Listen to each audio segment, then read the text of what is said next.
Hello guys, welcome back to our channel at Gaming Basics. In today's video, I'll show you guys how to accept friend request in Valorant.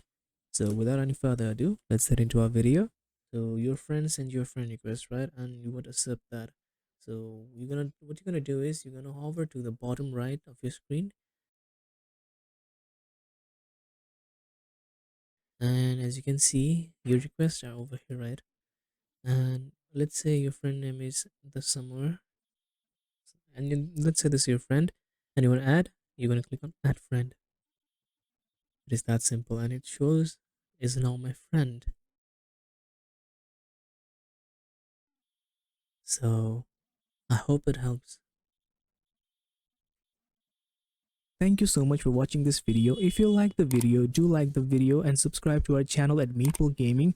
And don't forget to hit that bell button icon to get latest updates of our video.